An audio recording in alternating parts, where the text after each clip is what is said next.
So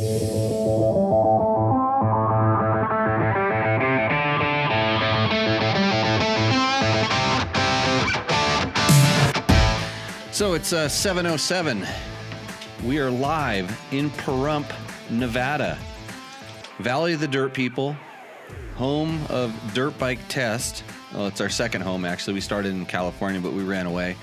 And now we are out here riding dirt bikes, talking about dirt bikes and adventure bikes, actually. Tonight I have a special guest. I have Mark, and I'm gonna say your name, your last name, the best that I can, and then you can criticize me. Kapoloff. One more time. I should look at the spelling, and then I can make it even worse. Kapoloff. One more time. It's pronounced Kalpakoff. Kalpakoff. I'm known as Berm Cannon. Berm Cannon Adventure.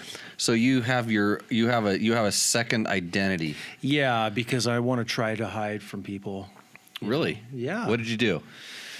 Now that you're live on the Instagram. Well, I'm just shy, and I just don't want people to know, my real name. Okay. So that way, when I get in trouble with the government, I can hide. And so you're just gonna go as an alias. You have an alias thing going. So I've been looking here in Pahrump, and I've found some really good hide spots. So escape California. So Mark is Berm Cannon. Mark is Baja Diaries. I've known Mark for a long time because we cross each other's paths in this moto industry that we're involved in.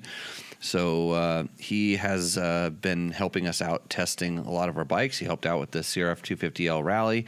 I just plopped him onto the KTM 390, and he took a little ride. He took an adventure, and the rain turned his adventure around. So he came back quicker. And I told Logan, he's in the dunce seat right now, we'll call it, because I texted Logan and I said, Logan, bring your helmet and stuff so you can hop on that thing, and then we would have more to talk about. Now, you'd think I'd be picking on Logan right now, but I should just tell you how dumb I am for actually thinking that would work, because I said Logan would talk, which is kind of strange. I feel bad because I thought that would be a really good thing, and then I'm like, wait, Logan doesn't talk. In fact, I texted him, and now I realized I thought he was a texty person. He just doesn't talk, but he doesn't even respond to texts most of the time.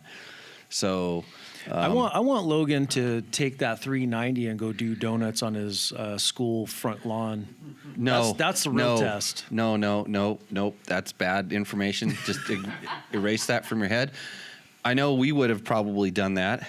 And it's probably one of those things that could have sculpted our lives for better or for worse. Depends on how it played out. But that's not a good idea. I'm just telling you. I don't think it's a good idea. Well, I wanted you to ride it out to the play area and just go putt it around, just to see what you would think, and then you could add some extra things into it. So let's get to the business part of it. Hold up that sprocket right there. Yeah, this one here is easier to grab. You can hold it up, and you can probably do some effects over there with your Instagram followers, because they like funny. This looks like a lot of bling going on here. That's not bling. That's performance, my friend. That is a DDC sprocket. So ddcracing.net. If you need a good, long-lasting Swiss cheese-like sprocket, we say Swiss cheese because it's made out of stainless steel. These things last, I would like to say literally forever, but I'm sure if you live in the right kind of environment, you can make them not last forever, but they last forever for me out here in Pahrump or wherever I ride, and I ride all over the place. He makes sprockets for all different kinds of bikes. I have him on all of my most of my bikes, the ones that I need sprockets on them, and they're on my KTM 1090s and my 950s and on my 500s and 350s and 250s and 450s and 200s and everything. So good sprockets. DDC helps us out here. Of course, Climb Gear has been with me for a long, long time, almost as long as they've been making dirt bike gear. So they've been with Dirt Bike Test. So if you need some really good, high-quality, long-lasting, cool-looking, super functional gear, you were wearing Climb today, weren't you, Mark? I was wearing A-Stars. Oh, you had a piece of Climb with something on you, didn't you? No, I do not have any Climb gear, no. Oh, that's why you had to turn around when the rain came. Yeah. Right. Hold right. on. I did have my Berm Cannon Adventure windbreaker that's on my store right now. Yeah, so it did go through the test pretty good. Not as good as Climb. No, Climb's good. I mean, I thought I saw some Climb stuff. If you had Climb, you would have just rode right into that rain and never looked back. I should have given you the Power Cross pullover that I have laying over there. Ooh. Yeah, that thing is awesome for that. So, Climb helps us out. DDC helps us out. Kate Spars helps us out every once in a while. I think my allotment of Kate Spars got cut. I'm going to have to talk to them about that because I actually don't eat all the Kate Spars that are given to me. I pass them out and hand them out. So you should take that and put it in your pocket because when you get hungry, that is the best thing you can eat on the trail. Have you had a Kate Spar? Kate's Real Food. Kate's Real Food. Yeah, it's real food. Wait, this bar is called the Handlebar? Yeah. Really? Yeah, she's a dirt biker. Kate's a dirt bike Really? chick. Yeah, she's gnarly. I mean, it shows a picture of a mountain bike, but she's a dirt biker. Well, it's a BMX bike, but we'll take it. She raced National Hare and Hounds a little bit, and she actually attempted King of the Motos. What's her last name? Kate Sled. I think that's how you pronounce it. Like, you're asking me a name, and I'm bad at names.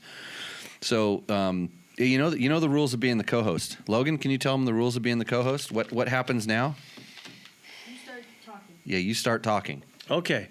So the 390, I'm gonna need at least more days on it. But you're getting more days on it. One thing right off the bat was I instantly noticed that it was cutting out on G-outs, not because of the bike, not because of the bike. Well, you came back and it was funny because I didn't listen to Jimmy. You didn't. Your attention span is typical of most, YouTubers. Motorcyclists. Mm-hmm. Yeah, motorcyclists, whatever. If you would have listened to it, I did discuss that in my detailed review. But go ahead. Well, I noticed that when I was riding down the semi-Jeep trail with about maybe baseball-sized rocks.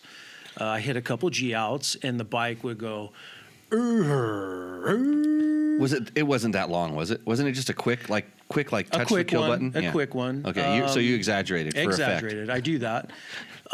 It did cut out, and I was thinking, I'm like, I heard Jimmy talk about this in his video, but whatever. And I just kept riding it, and then it would do it again. And then after the second time, I realized I was standing up and my foot was hitting the shifter. So basically, our bike has, and we have a question about this. Our bike has an accessory installed through the computer system it's quick shift. And essentially, if you would have just taken the bike and just at any time decided you wanted to shift, it will give you a little rev cut, which you felt. Allows the bike to do really seamless upshifts or downshifts, believe it or not. And you can be an idiot with the throttle. You don't have to touch the clutch, and it'll just magically just take it out of one gear. You move your foot and into the next. So you still have to physically kind of do the shift. So it's funny how an add-on performance feature caused an issue for you. Yeah. Well, again, it was only a couple hours, so I need more time. And it was funny because when he took off, I went because I let Janie ride the bike the other day, and she's mostly a street rider. I have a little segment about you tonight. Why not? We're talking about Janie, so let's go. So Janie is a Harley rider, and she's very proud of the Harley, and that's her favorite bike, and she rode it here.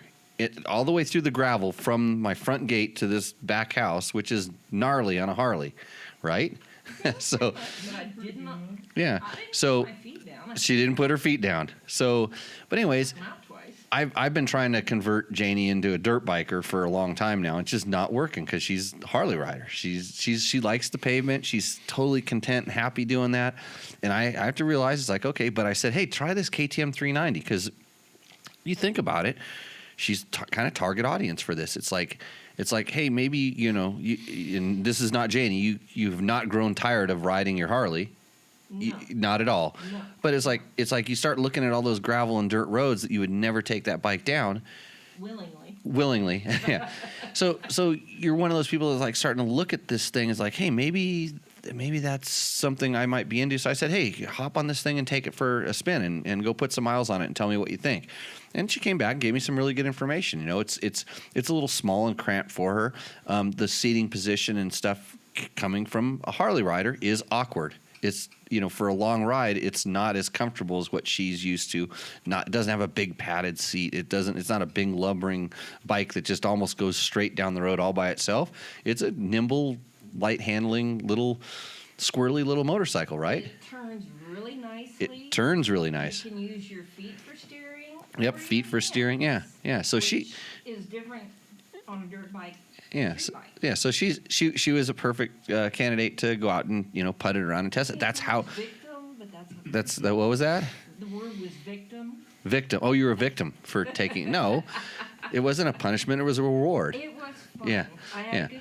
So she had a good time on it, and that kind of helped. You know, it helps give us opinions because we're trying to we're not just like, hey, we're just a bunch of expert guys that are going to ride around for 10 minutes each and go, that's for kids or old women or, you know, grandma or something else. It's like it's amazing how many views that bike has gotten in India, where that's a high level performance bike. That's that's where it's built, by the way, but.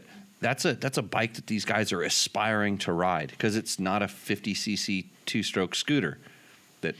Well, I mean, just to touch on that, that's the first thing that hit me was that bike is probably really perfect for teenage women. I say women, but girls. Women of small stature, Small people, because you could put Short your legs, feet on the yeah. ground. Yeah, no, I mean it gives them something to go with their hubbies or their boyfriends on riding, you know, whatever BMW 850 or whatever, if they're gonna go on a fire road or not. But yeah, Well, It's- I will say, if you're going to try to put your feet down, that seat is still a little bit It's, high. coming from a Harley that has like a 24-inch seat height or Yeah. something. but something that real- one I can real- comfortably put my feet down Yeah. and maneuver. Yeah, so it and that is I mentioned that in the video. We talked about it. That is one of the major sales points of that bike, of a bike in that category, because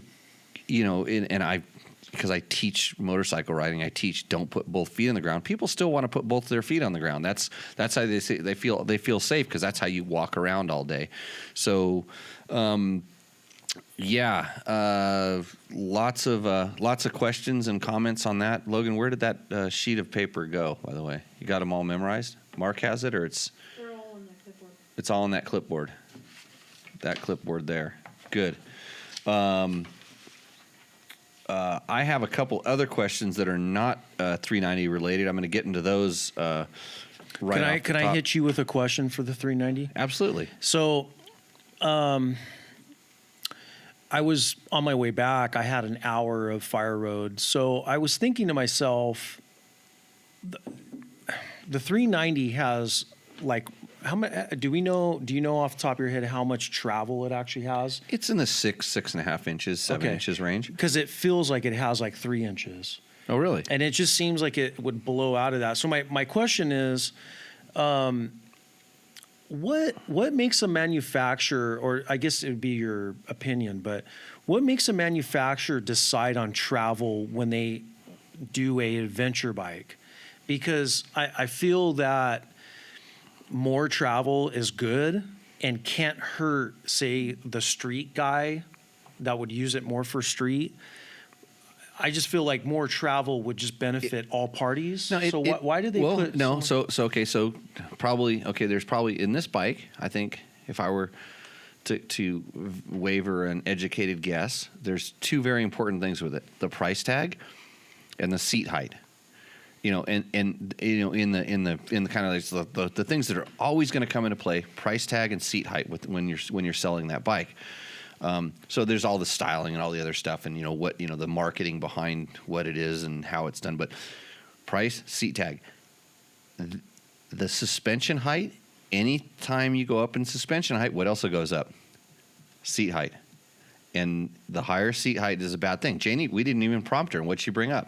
Seat height, Yeah. and it's just because she's very comfortable. She wants to put both feet down. I didn't see that. So, and then when you start talking about street performance, when you start raising the bike up, i.e., suspension travel, it's a longer pendulum, when you start. That's why they try to get street bikes as low as possible, because when you go through those turns and you're doing these big changes, you have enough traction to do crazy changes of direction. And when you swing from turning one direction to the other, you think about the higher you put that weight up, the more of a pendulum it becomes, and it doesn't handle as good. That's why they try to get cars and stuff like that. Everything they want, when you have good traction, you want to get it really low to the ground so it sticks. And so higher suspension has that, and then it also has the tendency, taller suspension has the tendency to be a little bit wallowy, because the more suspension travel you're gonna, that initial part of the stroke can be, and even a lower one, it can be a little bit wallowy. But typically when they get up higher, then you have more travel, and the bike will do bigger dynamic changes. When you load the front end, or when you go through a bump and it pivots, and that bike is, by nature, it's set up a lot softer than what we would consider for you mentioned that the suspension feeling like it only had 3 inches of travel, and you're a much more aggressive rider, and you're used to riding things with 12 inches of travel. So yeah, it feels like half. And when you go through a bump, if there was 12 inches of suspension sprung like that, it would feel like a pogo stick. So, but my real question would be, when they're designing a quote unquote adventure bike, what do you think the engineers are thinking? Are they just looking at fire roads where they're like, okay, 6 inches of travel will be okay? Or are they going, okay, adventure bikes should have at least, because I think the 250L Rally had at least almost 8 inches. Mm-hmm. And I felt that bike, you were at least able to kind of go down, you can go faster on a fire road than, say, this 390 where it kind of was. Really, you think so? I mean, comfortably. Okay, interesting. Yeah.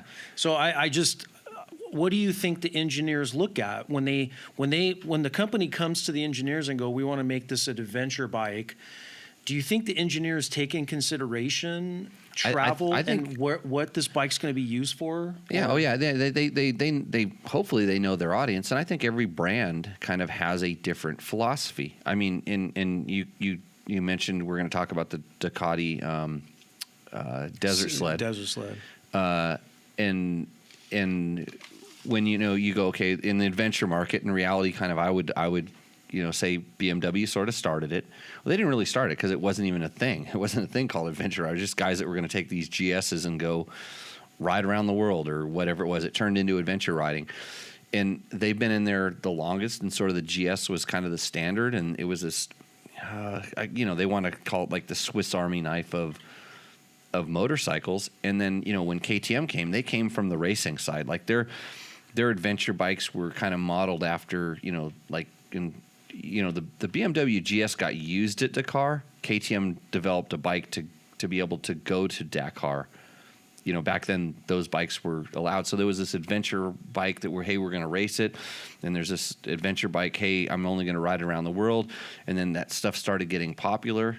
Yamaha has always had this Tenere platform. Mm-hmm. Honda has always had this Africa Twin platform that have been, used in, they were street bikes that were modeled after their Dakar racers that, had the look of the Dakar bike, but built to work on the street. And that was just the way that the Japanese interpreted it. Hey, we'll go race this thing, and then we'll make something that looks like it. That's a really good, at that time it would be more of a sport touring bike. I don't know why Dirt Bike Desk is talking about this and breaking this down, but I worked for 12 years at Cycle World magazine, and I kind of saw the evolution of a lot of these bikes and was able to ride a lot of the bikes. But now you're getting into where, like, what is it? What is an adventure rider? And I don't have access to that marketing data to say the guys that are buying the KTM, let's say the 790. Are the guys that are buying KTM 790 riding at 30% off road or 60% off road? Yeah. I don't know. I guarantee you when they check the box on the form, they all think they're riding 90% off road and 10 on road, but in reality, they're probably more closer to 50-50.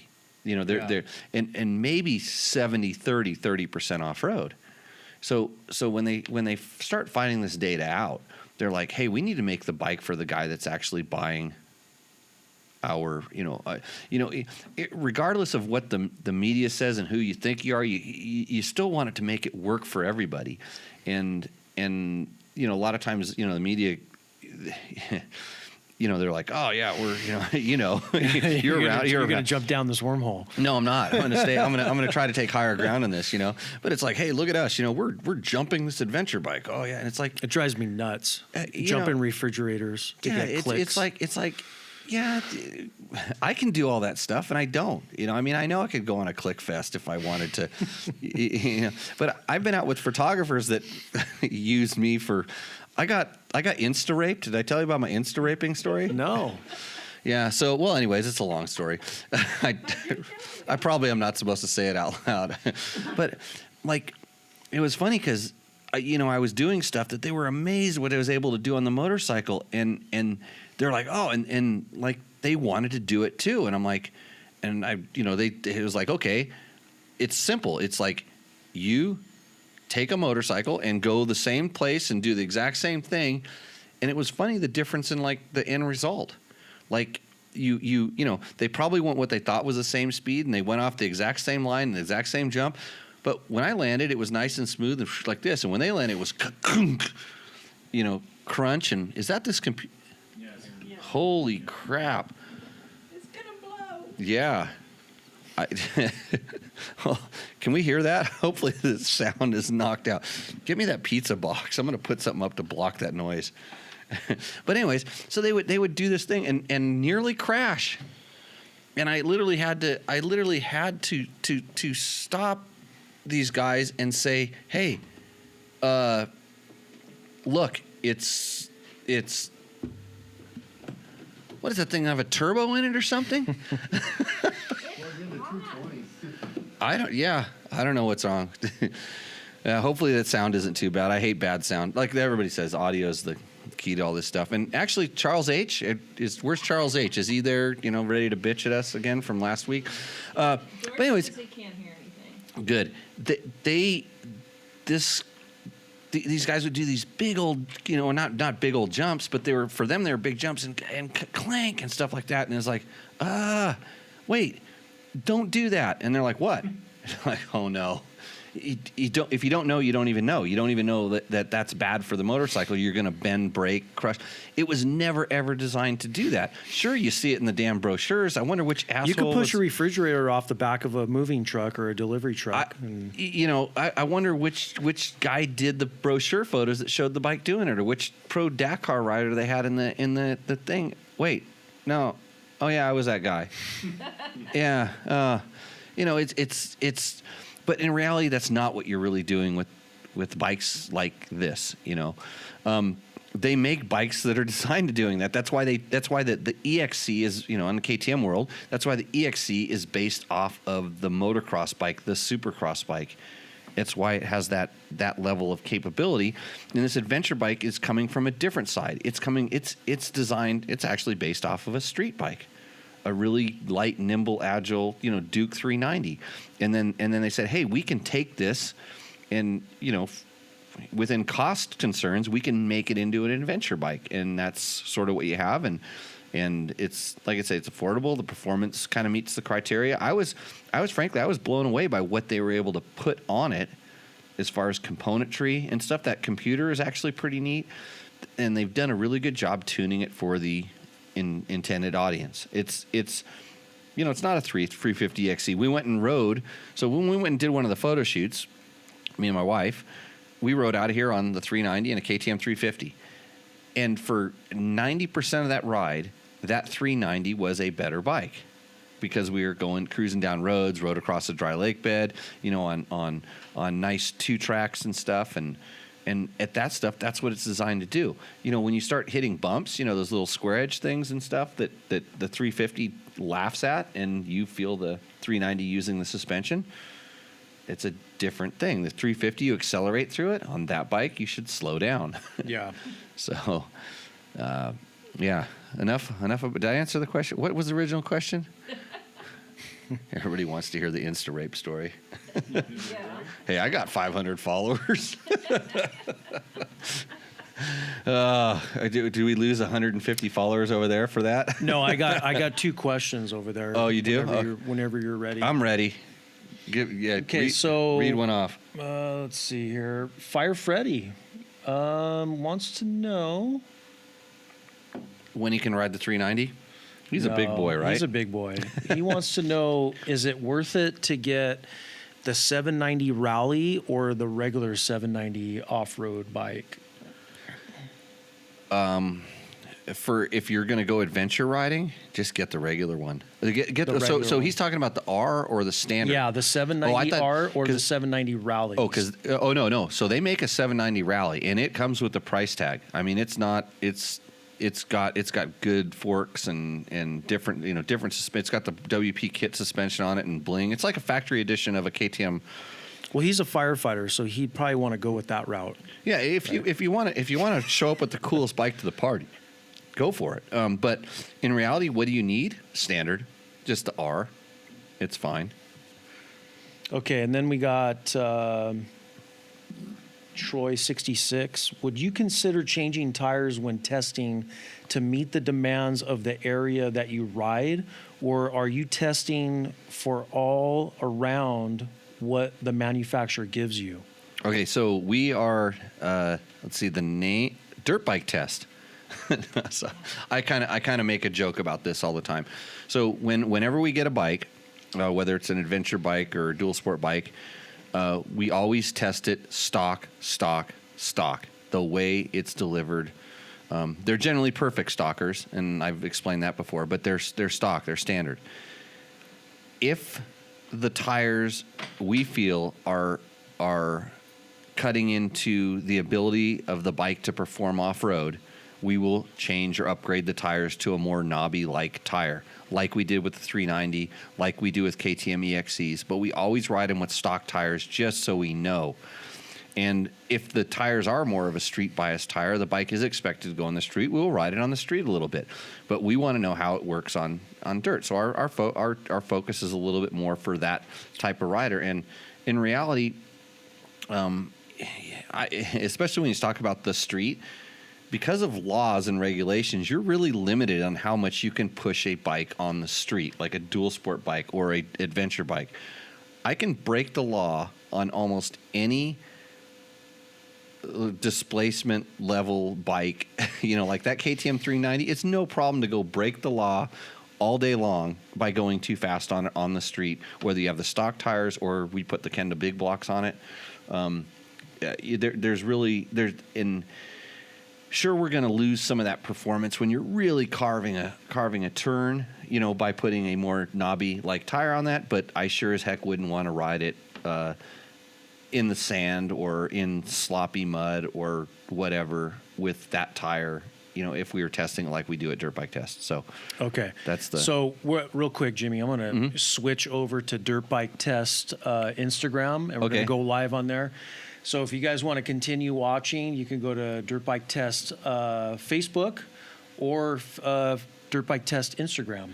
All right, see you guys. So we're doing a little multitasking here, trying to expand the audience because we're talking about something that we usually don't talk too heavy on the adventure. We're a little more dirt bike, but I tell you what, when you guys all get old, kind of like Logan, you're going to start thinking about, how old are you now, Logan? 14. Yeah, when you get to about 15, you start thinking about adventure bikes. Like, I'm just BSing. I think what age do you start adventure biking? When Mark? Burn Cannon, I mean. Yeah, it was dual sport, really. That's where I'm at right now. That's like taking your first smoky with your boyfriend. yeah. Whoops. It comes along, but don't worry, you'll all end up riding adventure bikes at some point or another. I promise you. It's a bad habit, or if you like riding it, I'm going to work on some of the questions that I was going to get to originally. A friend of mine, Bob, not San Felipe Bob. Is San Felipe Bob out there? We haven't seen him. He's watching. Another Bob says, Jimmy, in the past you've recommending using narrower rims on some bikes to enhance performance. So here's a dissimilar question. Good lead in. Nobody really talks about off-spec chain mechanics and link dimensions. So what's your thoughts to get the best torque and speed leverage from a high-performance engine to a wheel using a chain drive? Do you make any adjustments from the recommended specs with your bikes? What?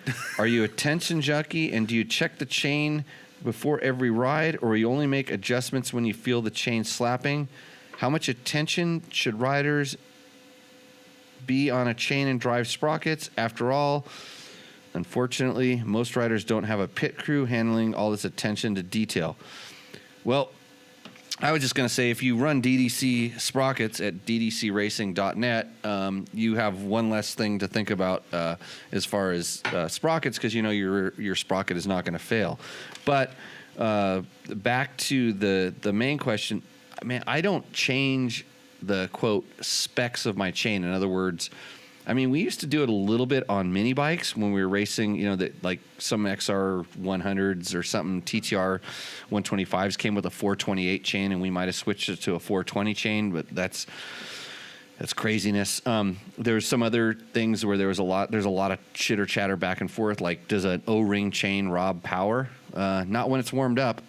I usually like to ride my bike when it's warmed up. So I've always run O-ring chains on my off-road bikes. I've always run standard chains on my motocross bikes. But as far as adjustments, I adjust it pretty much how the manufacturer recommends, as long as I'm running standard gearing. Now, if I start changing the diameters of my sprockets, I pay a little bit of attention to that, because I never want it to be too tight. And when I say too tight, this is also pretty important. You have to think about if you're riding in mud and in deep sand and stuff, where the chain can start packing up with, you know, so you can actually get a lot of sand in between your chain, and it can drag it around, and it can actually tighten the chain up. And then when you're compressing through the suspension, it can put a lot of load on that output shaft sprocket. So, or on the wheel bearings as well, or on the hub. And I've seen failures in all different kinds of those things when people ran their chains too tight. So too tight is definitely worse than too loose. And but the amount of time I've ridden, the amount of factory mechanics I've had to tend to me has been pretty minimal, and I've had very few chain failures over those years. So a couple other chain tricks while we're at it. Lube your chain when it's warm. So when you lube your chain at the end of your ride, when you're done riding, that's the best time to lube your chain. You can watch all kinds of videos and things on the internet about different kinds of chain oils and coatings, and whether you're supposed to use WD-40 and what's up with beeswax. What's up with the guys who raced in the 80s lubing their chain every moto? Was that something that was just instilled in those guys' heads, or I'd see guys spinning their tire in the parking lot after?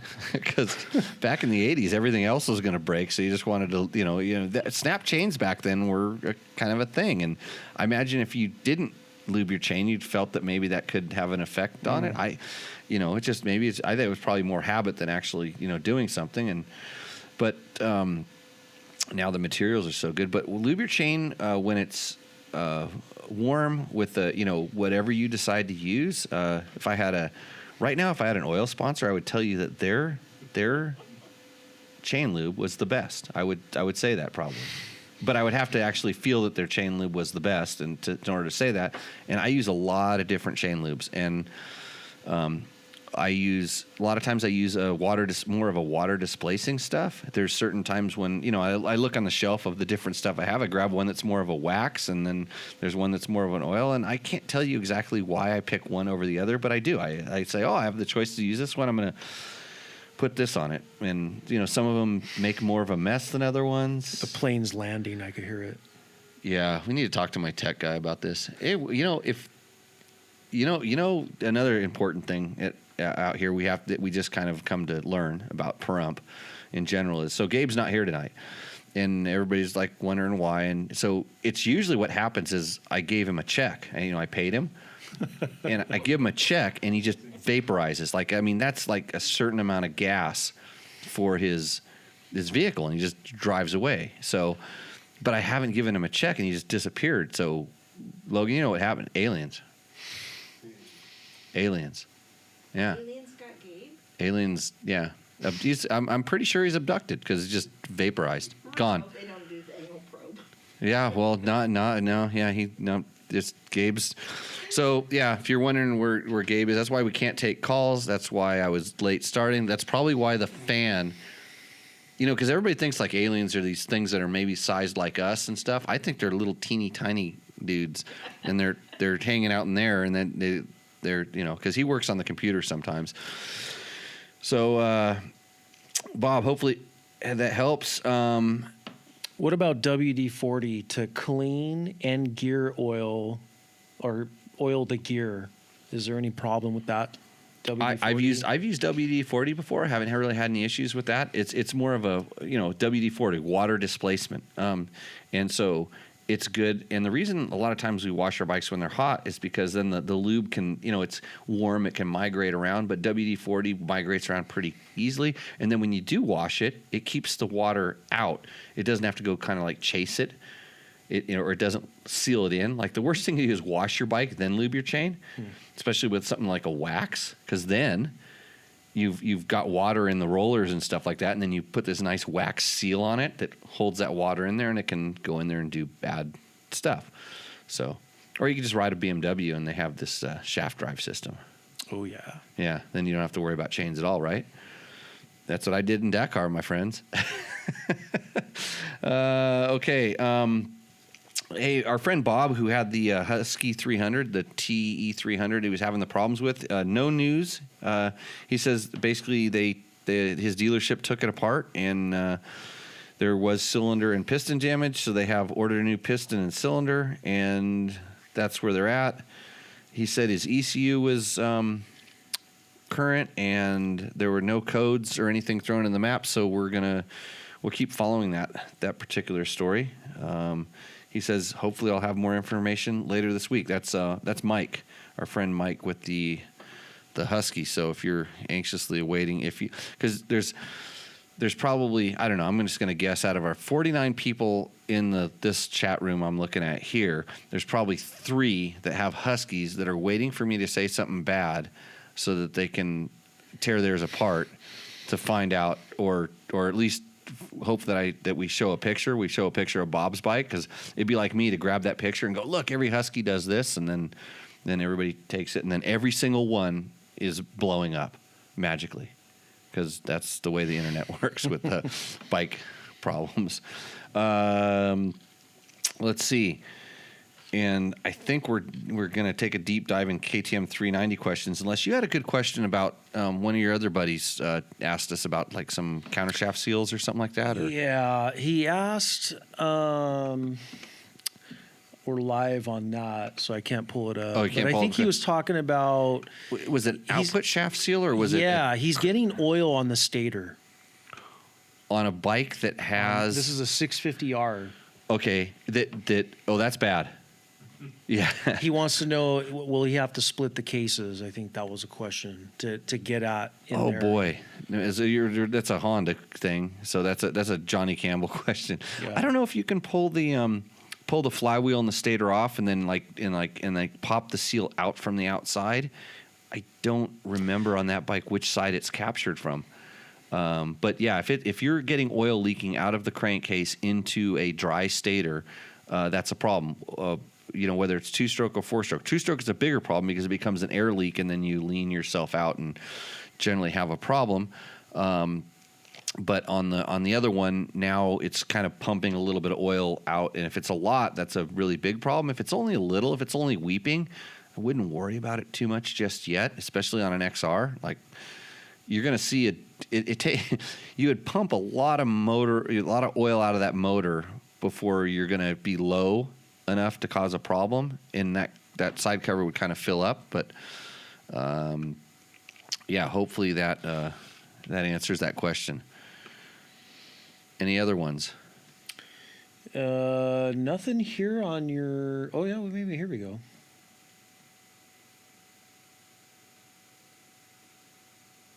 Yeah, silence is the best. It's almost like Logan was hosting the show. All your followers on Instagram, they know everything already. They already know everything. It's like I'm like a broken record. But hey, that's why new people could tune in, and if you feel like you're learning something, this is the 56th show that we've done, and so there's 55 more of these. Well, there's 54 because Gabe disappeared, and of course the aliens didn't help him edit it and put it up on SoundCloud, so it's not on. But we're on YouTube. You can go to dirtbiketest.com, and there's the archive is there. Yeah, so iTunes, SoundCloud, all different kinds of places you can find this incredible, awesome information about dirt bike and dirt bike related products. And Chris Parker says, I have a Jimmy Lewis translation app. It says that interesting when the mouth of jail means bullshit. Really? How does that work? That needs further explanation. I say interesting when I'm calling somebody on bullshit. Did I do that? That's what he implies. I don't know. I don't know if that's a troll or no, it's one of your buddies. It's both. Yeah, it's both. But didn't you walk up today and I said, interesting? I didn't do that to you. No. No, you said something and then I said interesting. No, no. I think that's what he's getting. I don't know. I overanalyze that. So before we move on, I wanted to talk a little bit about the Ducati Desert Sled. A friend of mine, longtime Baja rider and explorer down there, rode KTMs, Hondas through the 80s, 90s. Now he's in his 60s, and he went out and bought himself a Ducati Scrambler Desert Sled. And he is loving it. So he let me borrow it for a couple weeks, and I got to do a couple adventures on it. And that bike is shockingly fun. And it had I have to compare the travel notes, but I actually thought it handled really well on fire roads, especially over there in Panamint. We went and saw the goldfish, So that's a weird one because I actually was a hater, Jimmy, and I was going to be of scramblers. Yeah, and I was like, it's a little retro, right? And there's a few other brands that make those, like BMW has. Who was the first one that made the actual scrambler in the day? Do you know? Or oh boy, I don't know if I'm that old. I mean, I'm just getting into adventure bikes, so. And was it because they put out this nostalgia of Scrambler. Who? I mean, Ducati had a 350 Scrambler back in the day, a single, and I remember seeing those things kind of roll through as vintage bikes at Cycle World magazine. There was Triumph had some bike. I mean, they're sort of like they were modeled off of the desert sleds that guys were stripping down their street bikes and then taking out in the desert. And this is before this is before the two-stroke came, like bikes like Greaves and early Husqvarnas, and it was Harley Davidson had a two-stroke bike back then. So there's a lot of but the Scrambler, because now Triumph has a kind of a retro looking Scrambler bike. Ducati has one, BMW has one. So it's a thing, and they're all I mean, I'm just checking to see how tight your pants are right now. See, well, in my video, I said, if you had a mustache like this, it'd kind of fit in, and then you'd probably be wearing one of those dome helmets with that big old bubble thing. Did you wear that in your video that you did? No, but what I said was, I said, if the BMWs are for the doctors and lawyers, and the XR 650s are for the cowboys and the renegades, then the Ducatis are for the entrepreneurs and the rock stars. That's how I ended my video. There you go, right? I mean, it's. I should have said hipsters. How did that thing sound? I mean, I've always loved the way the Ducati sound. Man, it actually sounded really cool. Is it a dry clutch? No. No, not a dry clutch. Yeah. But again, it was like a crotch rocket on the streets, even with its knobbies. I think it had Scorpion. Can't think of the model tire, but it was more fun on road.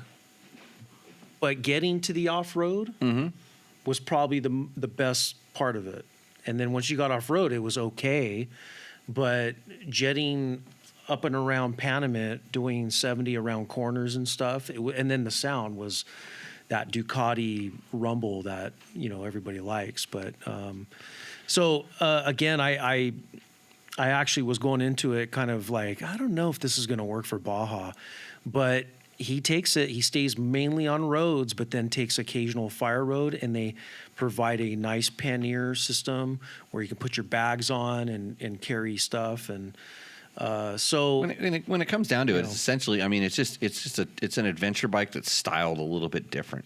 I mean, if you could take that same thing and dress it up with, you know, a big gas tank and a, you know, fairing, and the performance would probably be pretty, you know, probably pretty similar, you know, especially, you know, because Ducati makes that multistrada that's like, it's one of the most ridiculously technologically advanced, like ridiculous horsepower, and it's got all kinds of buttons and I mean, it had all kinds of technology. It was maybe a few years ahead of its time. You know, it just wasn't. When I rode it, I'm like, man, this thing, it's got a motor in it that can make tons of power, but it's a little bit muted by all the traction controls and different things like that. Had the smaller wheel sizes, so you know that kind of plays into, you know, how the bike handles, and you could tell that the guys. It's kind of like Triumph, you know. It's like these guys make really good street bikes, you know, Ducati and Triumph, and it's like, hey, we're going to make an adventure bike, and their street bias, like, you know, really, you know, holds them back from a dirt bike side of perspective. But a street bike rider going onto those bikes onto the off road, they're never going to complain because they're used to being a more tighter rider cockpit, and kind of more sitting down. Some of the stuff we complain about with the KTM 390, and that wasn't a fault of sort of KTM not knowing how a dirt bike worked. That was sort of more of a fault of where this platform was derived from and how many changes they could make to get it to where it was. So, Logan, you ready to come over here and read some questions? Think so? Sure. Got it? Okay. Come on in. We'll bring Logan up to help read some questions. That'll give me more time to stay hydrated. I'm looking at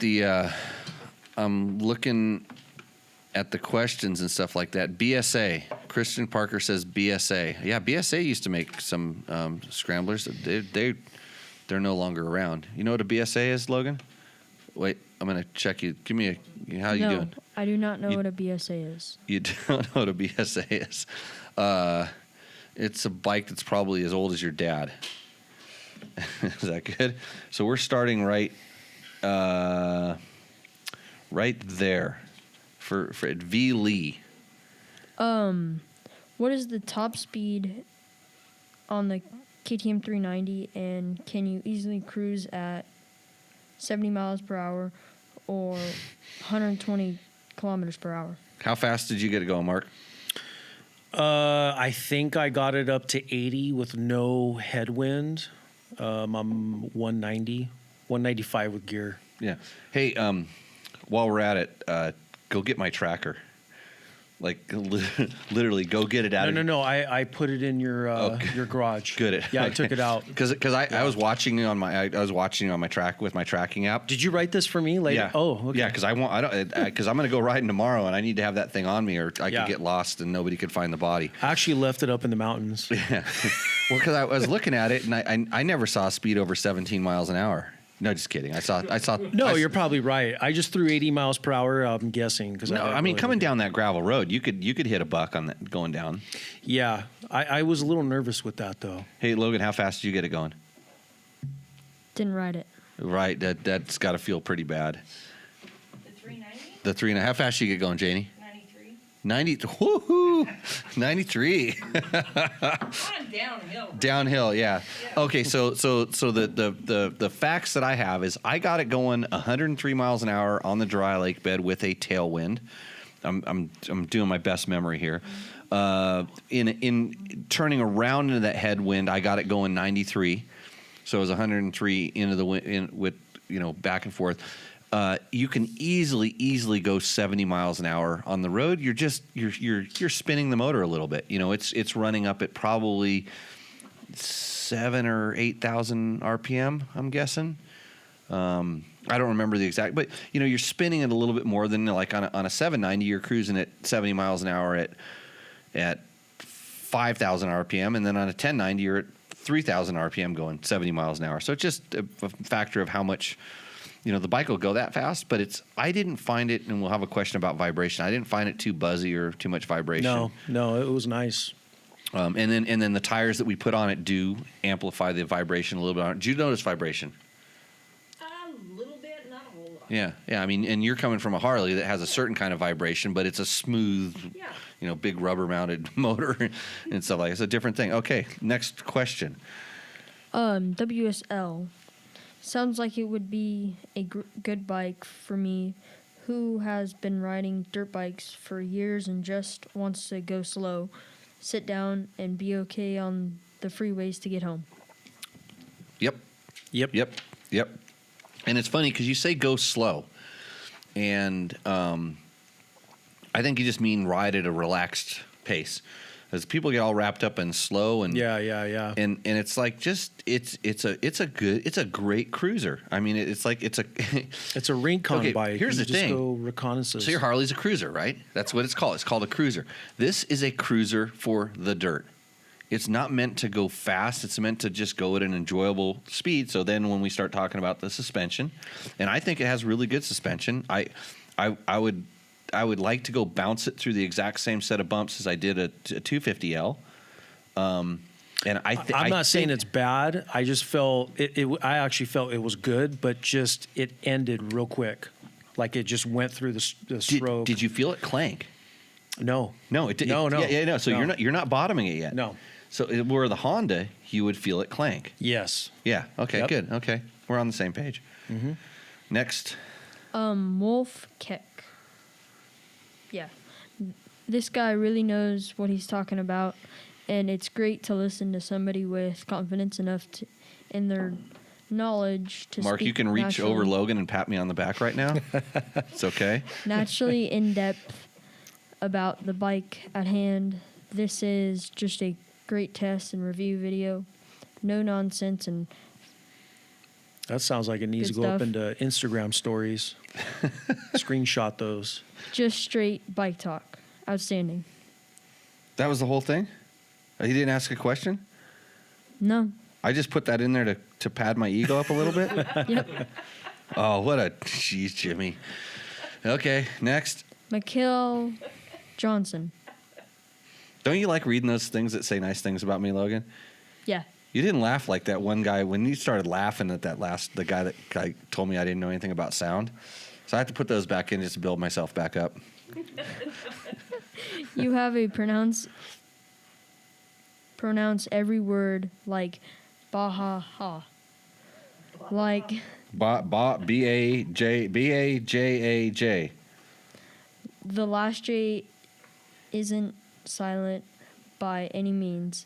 If you ignore it and call it just Baja, it becomes a slang in native Indian language where Baja ha motors located, which means infertile person. Okay, I learn way too much things, and I mean, I it's amazing. This video is actually a lot of people are watching it in India because, like I said, that bike is a high performance bike, and it's an awesome sought after bike in India. I'm stoked that we got that kind of traffic. I actually, because of that, I started watching some of the reviewers, some of the Indian motorcycle media, some of the reviewers on how they did the bike, just to try to understand it a little bit more, but. None of them said Baja. Raja Baja. None of them said it because I was actually kind of hoping that Baja. I think somebody's got to. I'll have to listen. I was hoping somebody would have said the name, but they never talked about who built the bike. They just kind of gave the facts and figures. So Baja, I guess, means an infertile person. So, Mark. You do infertile person diaries? Yeah, I've never heard that before. I've heard Raja before in India. Yeah. What does that mean? I don't know. Raja Baja? No. So infertile people diaries. So you're not big in India. Your Baja diary story. No, but I am getting a following in Russia though. Russia. Yeah. Okay, next question, Logan. Travis Donald Stanley. But I really disagree that this is an entry-level adventure bike. I think these moto journalists are getting this wrong. Many of the Wii Storm, KLR, and That's a V-Strom, I think he's talking about. He did call it Wii Storm, but that's a V-Strom, and that's a Suzuki adventure bike. and KLR and DR riders. will come here and have a bike ready to race. I mean tour. Growth penalty. Adventure riders are looking to go on an amazing trip, not grow as riders. They are already over 60 years old. JK. Whoa, Just kidding. whoa. Yeah. I'm not 60. I'm not 60. He's slamming on us. That Travis? No. Hey, no. He does make a really good point. It's sometimes I hate to say this, but sometimes bikes that are entry level become really good bikes for our seasoned riders. Our older guys, and I know this firsthand because one of my best friends, Crazy Nate, who used to race, he's a former District 37 #1 motocross guy. He's won the Greenhorn Enduro and stuff. And I watched him evolve into getting onto, he was riding race bikes all the time. He had, he used to ride double with his wife up the gnarliest trails on a YZ 490. Like that's like the pinnacle of I'm going to do gnarly stuff on the craziest bikes. He's slowly, as he's seasoned himself over years and years of abuse riding those bikes, has worked himself back down to a CRF 230 that's lowered, that's spray painted black because he doesn't care about what his stuff looks like. And I got to ask you about your helmet, by the way. Remind me when we start getting to it. But You were kind of offended by my helmet. No, I wasn't. Why watching me? No, I was looking at your eyes like. No, I was interested. I was very interested by your helmet. No, it was. But anyways, so a lot of times when we say entry level, I mean that's really the target they're going after because like the manufacturers aren't looking for somebody who's on their last motorcycle. They want somebody who's going to buy 4 or 5 more. And so yeah, I guess by calling it entry level, you as a seasoned rider who deserve to be treated better and respected more. Trust me, I'll take the first lashing for doing this. These bikes fit you. They're just fine. They offer plenty of performance. You realize that you don't need all this horsepower to go have a great time. You realize you don't need this high-tech suspension to go out and have a great time and tour. And so, yes, you are absolutely correct, and I stand corrected, but I'm still going to try to talk to the entry-level rider because I would hope that they can learn something and grow and kind of come along with us, as opposed to you guys that are all gonna, not be. You don't need to listen to my crap. You've heard it from all of us kids before. So. And I think too, mainly because I did some beginner rider videos, I find that people that haven't been around motorcycles most of their lives will see this 390. And they will be attached to that. Where guys like us, we've been around a long time. It would make less sense, But a girl who graduated high school, she's going to college, and she wants a bike to go to college on and maybe ride with her friends, and she knows nothing. Her dad never took her. Sitting on a 390, putting her feet on the ground, like you've said, that'll connect with her. Yeah, and then hopefully that leads to her, wanting to ride other, and KTM would hope it's KTM products. I don't know. I don't know. With the younger generation, Logan, how important is brand loyalty? I don't think it's that important for my generation. Right. So you hopped off you were on your YZ85. Now you're team KTM. You mean you don't like Honda because of Ken Roxon, or but you still have a YZ250, and then you're riding your sister's Honda. Yeah, you don't care about brands. You just care that it starts up and it runs, right? Yeah. Okay. Yeah. I was. What about? Okay. So who's your favorite racer? Any kind of racer, any place, any racing. You better say Johnny Campbell. No, don't. No. I want to know your honest answer. I don't know. You don't. Oh, waffle. That was a waffle. Waffle. Matt. Okay. Who's your favorite racer? Jason Anderson. Jason Anderson. Okay. And you ride a Husaberg, which is almost a Husky. Yes, it's a blue husky. It's a blue Husky. Okay, so it's just drawing some lines, some symmetry here. Next question. Doug Black. This is literally the best review of this bike I've seen yet. I really appreciate it as I'm looking for a beginner street bike for my son. Oh, wait, is your son 60 years old? No. This proves my point. No. This is a great No, follow-up, yeah. that's the thing. And so Doug, it depends on what kind of riding you guys are going to do. If you're going to do adventure riding, this is a great bike. If you're going to go dirt bike riding, there's better choices. And it's like anything. This is not a very good quote dirt bike. It's a great adventure bike. You know, it's sometimes it's hard when, you know, Doug may be a very experienced rider and he kind of knows and understands, you know, the different segments and stuff, and then he's got it right. But I've seen other people that maybe they bought their first dirt bike and it just happens to be a BMW 1200 and they actually call it a dirt bike, and I'm like, ooh, because they don't want to be riding one of those little 650s. And all of a sudden, that number on the side panel, and I think I point this out sometimes, like that number on the side panel, that's not your biggest concern. Because I know BMW makes a 650. That's actually an 800. Really? Oh, yeah. They sneak it in there. But they just lowered the crap out of it.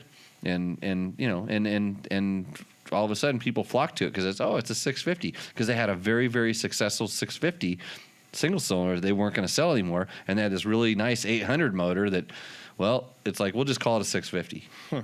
And I think they actually made one that was a 700cc displacement for some, you know, for some regulations on licensing in other countries and stuff. But yeah, you could get a BMW 650 that was an 800.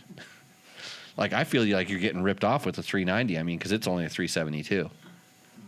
Did you ever think about that? Where do those 12 or something cc's go? How did they get 390 on this? Aliens took them. That's right. Gabe's up there floating around with 12 mystery cc's of KTM. Okay, next question, Logan. Dan Coleman. Hi, Jimmy. I gotta say that is one of the best and most thorough reviews of any motorcycle that I've ever seen on YouTube, period.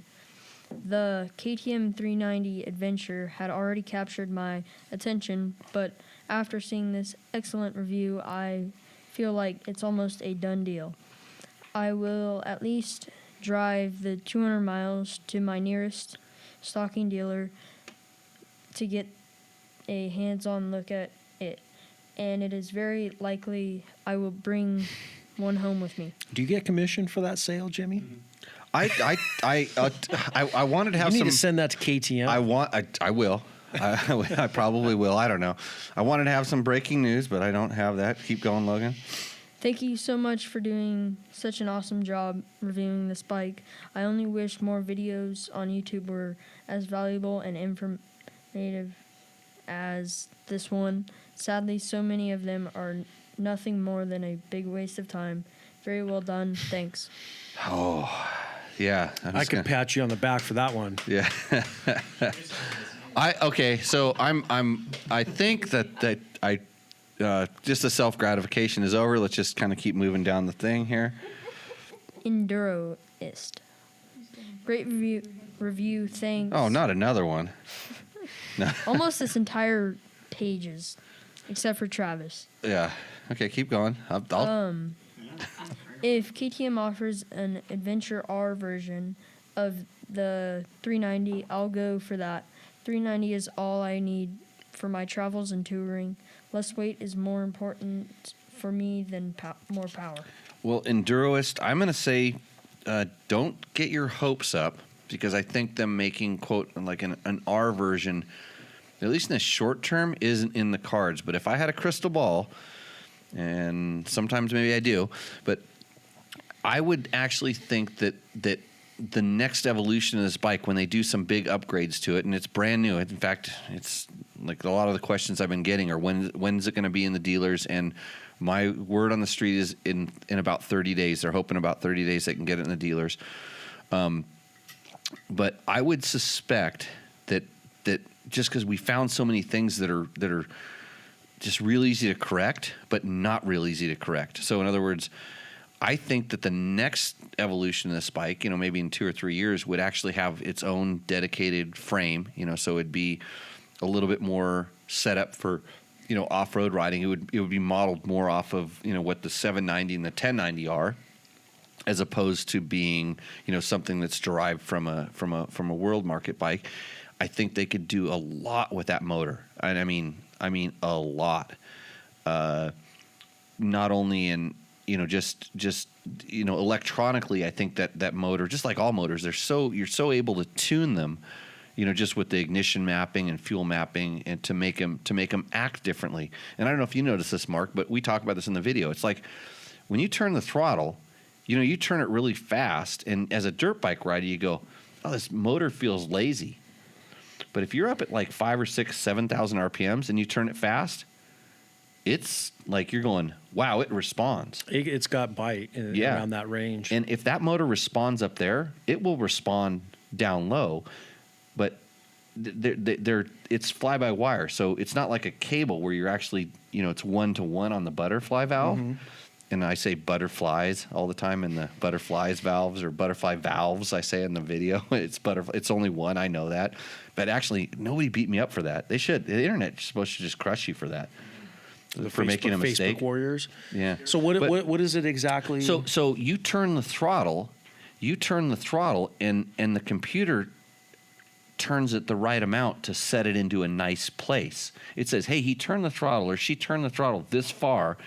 That means they want more power. Okay, I'm going to give them more power, and if they keep turning, I'm going to give it a little bit more, and eventually it catches up. But if you just whack it wide open, you don't get whacked wide open. It goes, and then, Oh, really? It's thinking. It's there's something in there, and it's. I think they did a really good job for, like I said, for the intended market. I think that if they could, just like with the 790, there's like a rally mode. I think it's, I think you buy an upgrade to it in the computer. Maybe George can tell me, because I know he bought every upgrade for that bike that's sitting in my shop right now. But you have rally mode, and then all of a sudden you get literally like 1-to-1 throttle response. really snappy, aggressive throttle response, which that's what we all think we want, but in reality, it's just, it depends on where you're at, what you're trying to get done. So, okay, next one. Numa says, what a great review. Please do the same test with the 790 Adventure R behind you. Throwing that right back to George. George, they want me to do a review of your bike. That's not KTM's bike. That's one of my coaches for the school's bike that he got quarantined in California. He left a lot of equipment out here, and I'm making sure that it still runs. It still works. We did take it out and run it back to back with the 790, and they're two absolutely 100% completely different bikes. They share a same visual, look between them, but the 790 is designed for an experienced rider, someone that wants high level performance, someone that wants to ride a lot. They want to take their adventuring in at a lot faster, more aggressive pace. Not to say that you can't go slow on it, but it's just designed to go. How aggressive faster. Can you take that 790 as far as technical trails?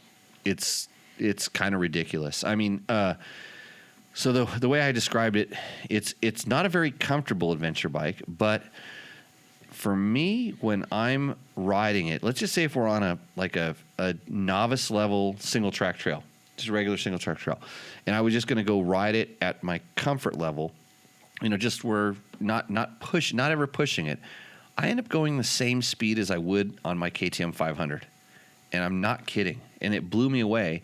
I mean, at the 790, you're just happy there. You don't want to push it anymore. You don't feel safe pushing, because all of a sudden, whatever that weighs, I don't know off the top of my head, that 400 pounds does not slow down like a 300-pound 500.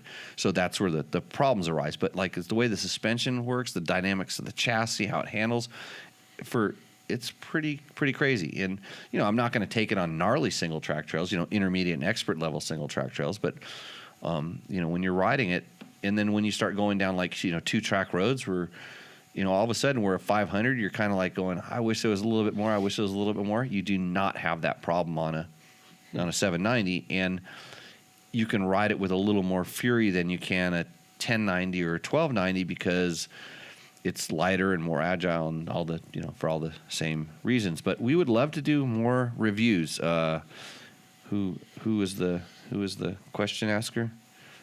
Numa de. How come you didn't say that? Did you say that name? No. No? Numa de l'Elegance. See, I can speak the French, I guess. It's French. We'd love to do more reviews on other bikes, but we're limited. Staff, people, things like that. So we're trying to turn that corner, but Logan hardly wants to ride. I mean, I text him, hey, come and test this bike, but he's like, I got to go to school. Gabe gets abducted by aliens. Trevor's in California. He's like afraid to come to Nevada. I saw Trevor this weekend by accident in the middle of the desert. Oh, yeah. That's what happens to weird people that ride out in the middle of the desert. I was out there, and I saw this van go by, and the friend I was with, he's like, oh, that's Trevor. He practices out here. He's a racer. Well, what? So I go right over there, and there he is. He's like, it was just funny. 'Cause yeah. We tested the Husky and the KTM at Glen Helen that time. Right. So. Okay, next question.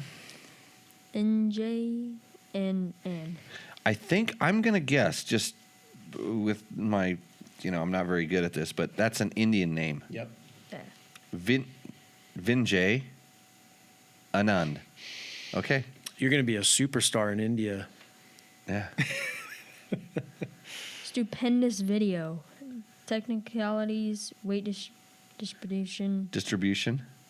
Flaws, fantastic. Tons better than the ones simply ridden on tarmac, and the spec sheet repeated in a stylish manner. That was an excellent observation that he made there. Because, I mean, if you want to make a YouTube video, all you have to do is, you take the bike for 10 minutes, you ride it around on the tarmac or wherever you do, and then you repeat the specs. Because that's the information that everybody wants to know, which, by the way, you can go to www.ktm.com. Right. And they have a spec sheet there that has all that information on it. And hopefully, they'll tell you exactly how it's going to work, how the I love this part of it. They say that the frame is inspired by the 450 rally bike on that KTM 390. Don't get me started. Don't get you started. Don't get me started. They say that. Oh no, and I mean, hey, you Husqvarna has they like to do that too. Well, So it's a trellis frame. So in that it's kind of the same, but I don't think that it's inspired. Well, I don't. What about the wording when they go, this is based off years of multi-championship off-road racing technology, where they get racing and they get the bike, and then you ride it, and then there's no racing inspiration at all in it. There's marketing. The marketing company's way over here across the street. Well, no, the good thing is the person that wrote that copy, it actually has a job doing it, unlike the internet reviewer that's doing it hoping that they'll invite him to the next interview or the next riding impression, or send him a free sticker or stuff like that. So yeah, okay, thanks. I'm going big in India. I'm actually I'm really impressed with if this bike is built in India. I'm pretty impressed with the quality. I mean, it's kind of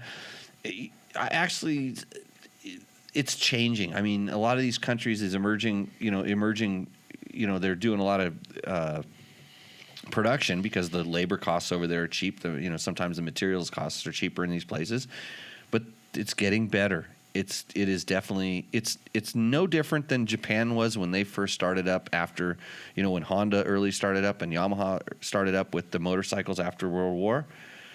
Like those ones, you'd look at them and it wasn't the same kind of qualities you were getting from other countries. And now look where they are. Yeah. And same thing with the Taiwanese stuff. And you look at the mountain bike stuff that comes out of Taiwan. It's crazy how good that stuff is, and there's no reason that those factories couldn't produce motorcycles to that quality as well. And this KTM, you look at it, and okay, so the fastener, you look at the 8mm bolts, and this has 12mm. I found 12, 14, and 15, and all different size Allens on it. They need to unify the the tool requirement. There is a tool pack on the bike, and I haven't pulled it out. It's on there. I need to pull it out to see how many different size wrenches they put inside of it. But you look at the surfacing on the bolts, and it's just not that. KTM's always has those nice ones that are 8s and Torx. So what sizes did you see? 12? I saw 8. I don't know if I saw any 10s. I saw 8. I saw 12. I saw no 13s. I saw 14 and 15, I believe, in different things I checked and torqued and tightened up. So, okay, where are we at, Logan? Frank Cohn. That was an amazing review. Very interested in how the bike holds up over time. And Frank, so are we. So I found out today that KTM has agreed to let us keep our hands on it, because usually they like to take these things back. But they said we can do a little bit more long-terming, so that's why Berm Cannon over here is going to take it and do a Berm Cannon diaries, because we don't want to do any infidelity diaries. I'm going to go back to my old school and do Brody's on the lawn. No, you're not. Not on that bike. So we're going to do some more long-term testing. We're going to do a couple modifications and upgrades. On our list is the first thing we want to do is try to level the foot pegs out, just because that for a dirt bike guy is something that we think is standing up. It makes standing up riding a little bit better. So we're going to work on the rider kind of cockpit feeling. What did you, again, from your video, go over that again? What did you feel in what it needs? So the foot pegs are kind of angled forward, and they're not flat. When we ride mostly dirt bikes, our foot pegs are flat, front to back, and these are angled forward. And a few people hopped on it, and they just didn't feel comfortable. And we didn't really analyze it that much. We didn't notice why, and I noticed the same thing. And because they're, we want to put our feet on the foot peg, so you feel. But if you put it flat in the foot peg, it angles you forward. It puts weight forward and puts weight on the handlebars. So it makes it hard to stand up, and then it makes it feel like the bars are low, and they're not. They're not low. It's just you're all of a sudden you're kind of you're canted forward. So we kind of picked out in this, and it's not a super simple fix. It's not like it can't just be tilted or something. So we're looking at some aftermarket options for that. Our second thing is probably going to be getting some wire wheels, regular spokes on that. I've had somebody reach out to me and talk to us about putting an 18-21 combination on it. So more dirt-friendly size, because those are right now 16 or 17, 19, I believe, are the sizes. I actually would like to just go to some spoke 17, 19s, because I think the bike works fine. But there is the option to change the tire sizes. So we'll do some of that stuff. Maybe search for a little bit more power, a little bit more throttle response, see what kind of stuff happens. And Janie says, the pegs are tilted forward, which makes it a lot more comfortable if you're sitting. Exactly. Yeah. Okay. So and she points, and we talk about that. We say this. It's a really good sitting down riding style position. If you're sitting, and it's funny because I have to force myself to sit down when I ride that bike because it's just so much more comfortable. And a lot of times when you're adventure riding, you're just sitting down, just getting your miles in. So it's not that bad, but we're looking at say, hey, because what we did complain, we did call it an entry level or a I don't want to call it beginner, but entry level adventure bike. But let's say you buy this and you start wanting a little more performance. And these are the things that are going to kind of hinder it a little bit from kind of growing with you, so you don't have to sell it and buy another bike. So we're going to say, hey, is there a way to modify this thing and see where it goes? And that's our plans for longer term. And then we can also learn about engine durability, which I don't. I know that I'd heard some things that the early 390 Dukes and the RC 390s had some issues with some stuff, but like anytime you build an all new engine, all new platform, and it's been 2 or 3 years, 4 years that this engine's been around, that's all sorted. They've got it figured out. DG is saying call Lance at XC Gear and get him working on those pegs. In fact, I will see him next week and show him your video. I'm ready. Foot pegs, send them. I heard the angle. It needs to be 15 degrees. I didn't put the measurement device. What do they call that? Is it what would you use? What device would you use to figure out the angle, Logan? Did you try to go riding that day too? Like What day? the day they taught you the thing you put on there, it shows the angle. Protractor. Oh, What was that called? yeah, protractor. Protractor. Yeah. I went riding that day. I didn't learn it. Matt, what'd you do that day? I actually learned how to use a protractor. You learned how to use a protractor. Yeah. You're the smartest person in the room now. That's just blowing me away. Astrophysics and everything. Okay, next question. Uncle Voodoo. Uh-oh. I think KTM should have laid off the electronics and just made this bike bulletproof instead. Uncle Voodoo. I think that I don't really, I mean, coming from a dirt bike background where we have none electronics and stuff like that, I viscerally, I agree with you. But I don't think that the electronics are that, quote, undurable these days. I think that there's a lot of other stuff that'll probably fail, quote, before the electronics. You think about how electronically, connected your car and all this other stuff is, and all these miles we put on stuff that are, it's like this thing here, this phone. Like, geez, how, like these things are incredible for the torture we put through them. So I wouldn't worry about the electronics all that much. There's so much that the electronics have to accomplish on these motorcycles, and there's benefits and there's some stuff that I wish I could hack. I'd like to change some stuff, but I think overall, I don't think the electronics are going to make anything less bulletproof at all. I'd like to see KTM be the first ones to start doing a warranty like cars, where they offer you, $1,200, and then, it's like a car. You just take it in and they change the oil for you. Oh, like a owner care package or something. Yeah, like yeah. that. I mean, because they're leading the pack right now, and it'd be cool to buy a $14,000 bike, and then the thing's under warranty, or with certain miles, and then you take it in for your oil change, just like a. I think I know on anything that's on road there is some kind of a warranty, and this is getting out of my sphere. Like competition bikes are sold some kind of 30-day. On defects, your bike Right. You would have to break for some strange reason that wasn't because, you did it. Cartwheeling over the triple jump does not count as a manufacturer defect, but I think there's something that they have. They have these kind of warranties. We probably, you probably go to the website and check that kind of stuff out. I don't know, and it's different country to country and what's kind of required. I know the emissions components have to last a long time, a certain amount of time. So, yep. Okay, what's the next one? Zach Williams. Excellent review. I have a Versys X300 and the KTM 390 is very intriguing for a light adventure tour. I really appreciate discussing the factory setup, not being comfortable for standing. The X300 actually has very good ergonomics for standing. I sold a Honda CB500X because the peg position was similar shared with the street models on the same platform and was difficult to stand on. I do think KTM has packed great value into this bike. I'm interested to see how the pegs could be improved and possibility of a wire wheel version.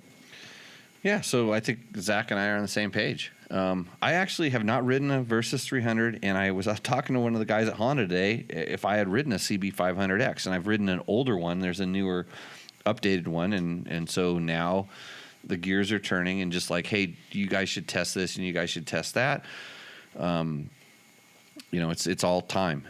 it's all time, and doing a good test, not just riding it down the tarmac and then coding off the specs for making another internet video. So we're working on things, and we'll see where that goes. It's funny because when I saw the 390, I thought of the Versus. I really did. And so I have a funny thing about that you might see pretty soon. So what does Ricky say? Great review. No. What's Ricky's last name first? You got to say that out loud. Zekahara. Zakahara. Is there a C or is that a B? Zakahara. Yeah, Yeah. There's an H at the end. Yeah. Okay, good. Go. Great review, Jimmy. I'm curious with your thoughts. What your thoughts would be if you considered the bike from a different perspective. I will the Asian versus American perspective as opposed to the beginner versus advanced perspective. As an American working in Malaysia, Iraq, and Syria, I found in general there is far more commuting on motorcycles. Riding off-road is often not a hobby, but the best or only way between point A and B. Incomes are typically lower, but the same bike costs more, resulting in one motorcycle is often the equivalent to someone's commuter to work, vehicle for trip, and toy for playing with on the weekends. So, in that context, an American would consider the 690 Enduro a relatively reliable, trouble-free motorcycle, but it's a nightmare for anyone who depends on it for daily work and it is expecting to do a commute 6 days a week for at least 3 years and paid off. Okay, I'm gonna kind of cut you there because I gotta process all that. That's a very, very good question. That's not such an American centric view of this bike, and it's something that you got to understand. We called this in the video. We call this a world bike. This is, KTM needs to sell a lot of these. They want to sell a lot of these. That's why they've priced it that way. And when you just know a little bit about economics, which I don't know much. Matt, you need to chime in because you probably had to take an economics class in the last couple of years. So yeah. So when I jack this up, just start flapping your arms around and say, Jimmy, shut up. Right. So the idea is if you can sell more of them, you can sell them at a lower price because your small profits over a lot of these will become a big profit in the end. That's the idea. KTM's not giving these away. That's not their job. They're trying to make some money. You got to understand this. And by having this platform that's going all over the world and sold in larger quantities at a lower price, they can sell a lot of them and make money. And then they're looking at it as hey, we're getting people on our brand. So there's even some, I don't want to call it loss leader because they're never going to sell anything for a loss, but they're just really attracting to people there. Because in other countries, like he points out, they're not off-road riders. Their roads are off-road. So they want a bike that and performs. Those roads are beat. Beat.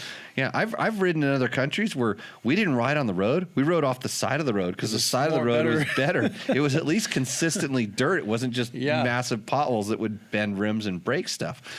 So that's kind of that's an interesting point that they look at this thing and like we're looking at it, it's like, oh, the little 390, oh, this little tiny bike. We're used to riding 1200s and 1290s and 1090s and this, and in other countries, like getting something more than a 50 or a 150, it's like he rides the 390.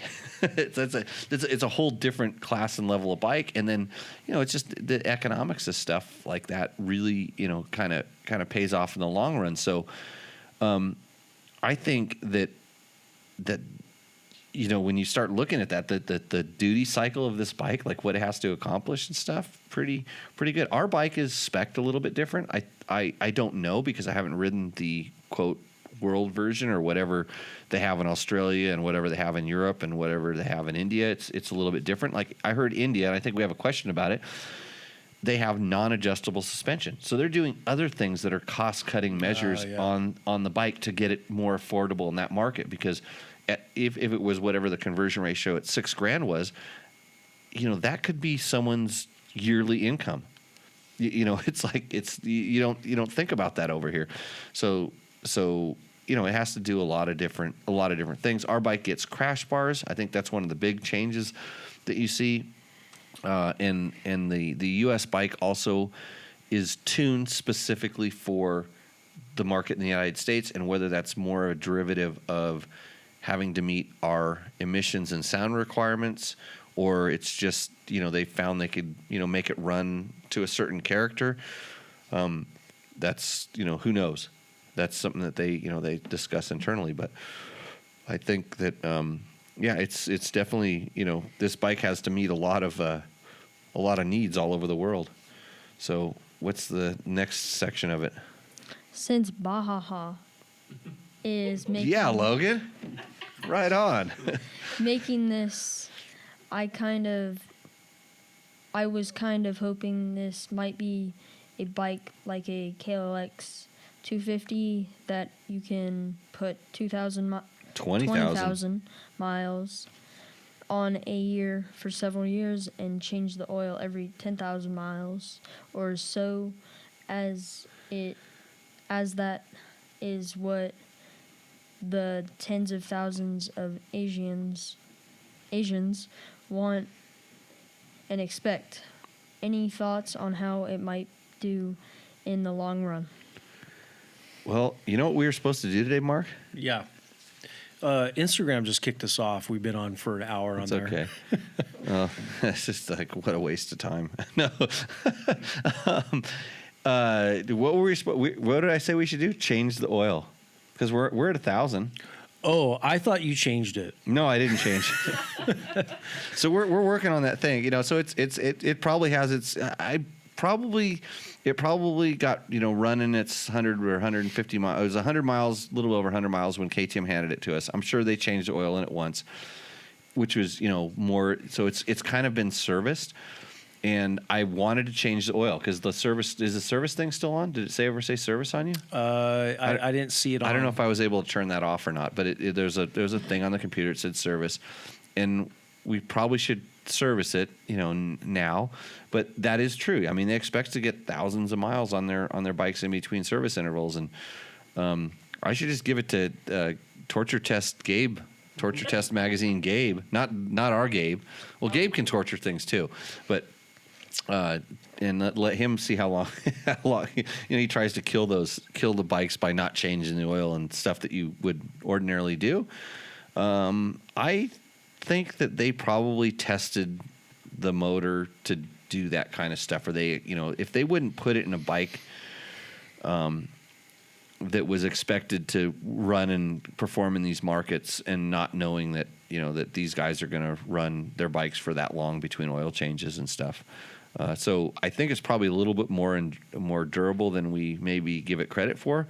But we're over here, we're used to changing our oil every 6,000 miles or something, on bikes 10,000. I haven't seen the owner's manual on it, so I can't really comment on that. But I don't think the oil changes are going to be that outrageous. I would say just run it.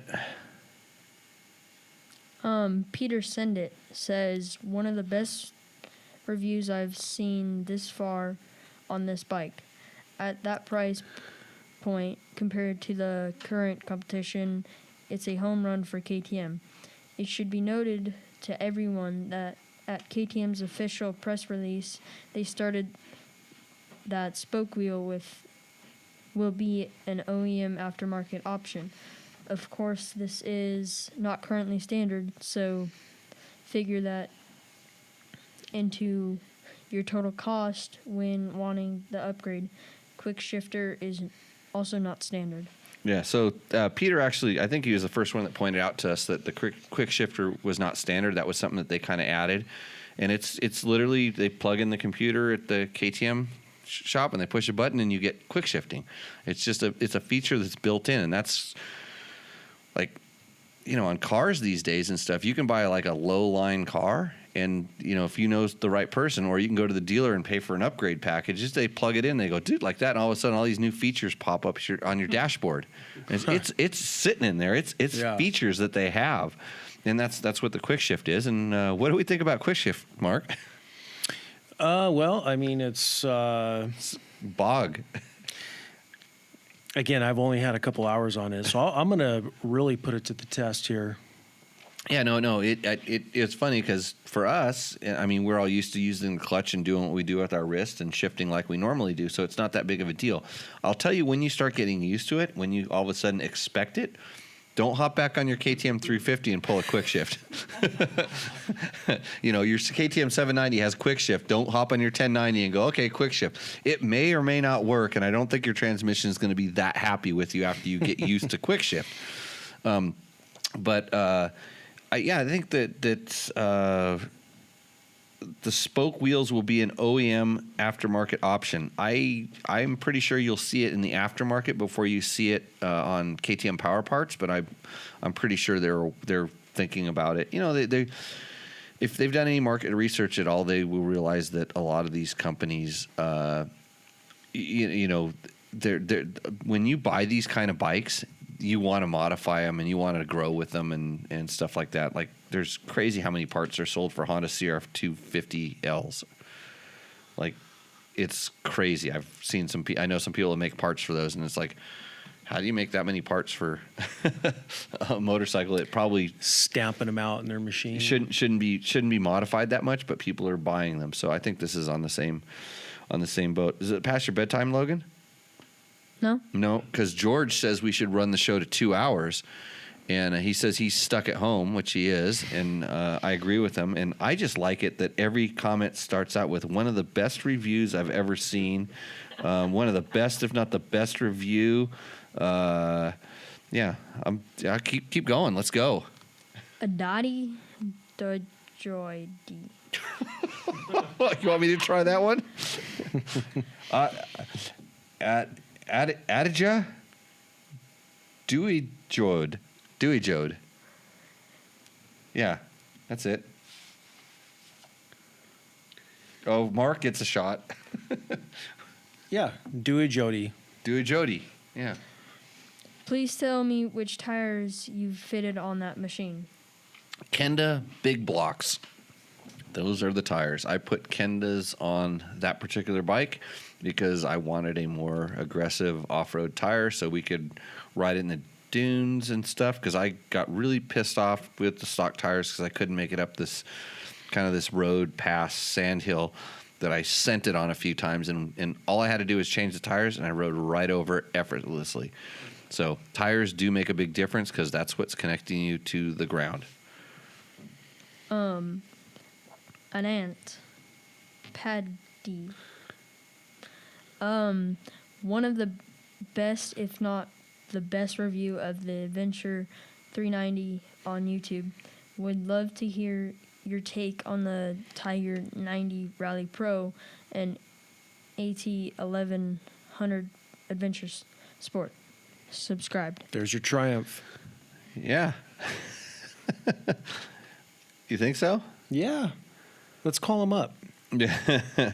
Well, it's you want to be our what do we call those bikes?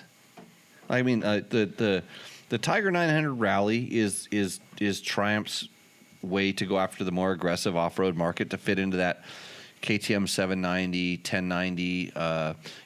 Husky's going to have their 901 coming out. That's a market, that's a zone. They have an engine and they have a platform. They have an adventure type bike, and I have not had a chance. What's the AT? Is that the Triumph Africa Twin? Okay. And so adventure sports, and the funny thing is and I learned this because I always have to learn things. So the Africa Twin Adventure Sports is the more touring bike. The standard one in Honda's world is designed to be more of the off-road version. So we're hoping the new Africa Twin, the intro has been postponed because of all the virus stuff. We're hoping to get one of those pretty soon, and we are going to get the standard because they know, hey, dirt bike test is what you. But that doesn't mean that we're not going to try to. I want to try standard transmissions versus DCT because we always get criticized for liking DCT so much. And then we're also going to go adventure sports versus standard version, so we can speak to how they work. It's not just I'm not just going to ride it on the tarmac and then quote the specs. So That's for the other companies that are going to give away some bikes or something like that if they subscribe to their channel. What's next, Logan? John Fetcher. That sounds like a good old American name, huh? 62-year-old stepping away from serious dirt biking, wanted to trailer to location, ride a BDR, and ride back to trailer. So BDR is backcountry discovery route. I love lighter bikes, however, want some room being 6'2". Of course, bike choices. Is his current favorite? Yeah, the DR 650. You know which one that is? What's a DR 650? The Suzuki. Yeah, he's learning. Waiting for Kawasaki to come out with something also. Want 400 pounds. This looks like a great choice. Last bike was a XCF 350W. DR 650 versus 390. Man, I at 6'2", you're going to be pretty tight on that bike. Yeah. Yeah. So, and I think you'd be happy with the way the motor ran. I think the chassis, especially if you're coming off a DR 650. It's funny because DR 650 is like I would call it the low rider of the 650-esque bike. So if you compare that to like the KTM 690 and the Honda 650L, those are tall. Yep. The DR 650 is lower and easier to ride. It out of all those bikes, it was always my favorite. I liked it. Had the suspension was always pretty good. Motor was just torque. They don't make those anymore? I think they still do. Really? Yeah, I think they still do. If they put a big tank on it like Kawasaki did with the KLR, it would destroy the KLR. Really? The brakes actually work, pretty good. The chassis doesn't flex all over the place. So the DR 650 is a really good bike, and I don't know that I think that going to the KTM 390 would be a little bit of a step backwards in a lot of performance areas. You'd get a little bit more technology, with all the dashboards and the fancy kind of features like that. But can I just say something? Yeah, absolutely. I'm that's sure that's why you're here. Okay, I'm sure people are going to hate me for saying this, but let's spice up the show a little bit. Oh. So, coming from the background, that I come from, I always looked at DRs, DRZs, KLRs as S10 pickups of motorcycles. Okay. They're kind of like junkyard bikes. Uh-huh. So I just want to say that. Oh, I was gonna literally Because guys that were riding those when I was like 17 are still riding those. Oh yeah. And they don't feed our economy of the industry. So I know they're good bikes. I know they're very proven, but Yeah. I'm just being a smart ass and just spicing up the No, show. I know you did. I was gonna bet that you were gonna try to throw XR 650 into there and say how the XR 650 would just dominate, not the L but the R. No, the XR 650 is more of a upper class white trash bike. Yeah. No. Yeah, I don't even know. I'm just spicing the show up. You have to go. You have to go watch Mark's Baja Diaries, and you have to find the one where he talks about how the XR 650 dominates over the KTM 690. And I tell you what, if there were two good 650cc-esque motors, single cylinder motors, those are actually pretty good. But I had a Husaberg 650. A while back, and this is back in Dirt Rider days. We had a long-term bike, and I talk about my 570 a lot, right, Logan? Yeah. Like the Husaberg 650, and I have guys that'll agree with me, and I haven't paid them or anything. They will tell you that motor is by far and away, it just dominates over any of the bikes that we just talked about because it makes so much power. Like there's hill climbs that aren't even hill climbs. They're downhills that people dare to go down. And the Husaberg 650, it not only like rode up them, like, you know, you ride up a uphill and you're just pinned, you're taped, there's nothing left. On this bike, you could actually let the throttle back off and come back on and it would still accelerate. Really? Do you know how much horsepower that is? That's a lot. Was this like 70 horsepower on that bike? Oh, the dyno, I don't care about the numbers in the dyno. I just tell you, like when it re-accelerates up a like nice long sand hill, that's when you know a bike has a lot of power. So yeah, why were we talking about those other bikes? Because we should talk about Husabergs. I'm gonna ride one tomorrow, I think. I'm gonna go. I got a little ride planned. It's not, the traction really isn't worthy of taking the Husaberg out, but there's some hills I want to climb. And Take show care off. of those hills. We couldn't have a show without that, right, Logan? No. No. Okay. Are we getting close? How many more pages are on this sheet? Are we in trouble? Oh, good. We're getting close. Builder Bob, 26. Awesome review. I'm a brand new rider at 47 years old, and this bike would definitely make me confident getting into adventure riding at such a late age. At my age, I'm not looking to take chances like I would have when I was 20, and though I was indestructible. Absolutely. A perfect bike for him. Yeah. That's it. That's the answer. Yeah. And he can take chances because he's saying that and I know how because everybody says that at their age, but they say that, but then they get on the road and they see a little path going off to the right. Where does that go? That's the awesome part about having an adventure bike is you're not limited to the road. Like Janie really wants to ride her Harley off road, and she says every once in a while she does it, but not by choice. Right? Yeah. Okay. Guy Walkabouts. That sounds Australian, eh? Yeah, mate. How about vibrations? Heard in another video that engine gives off a lot of vibrations off-road. That's not a problem, but on-road you feel them more. Well, was that other video like the most awesome review you've ever seen on the internet? Or was the video where the guy's riding down an Iraqi road? Yeah, I don't know. Yeah, the vibrations from the road.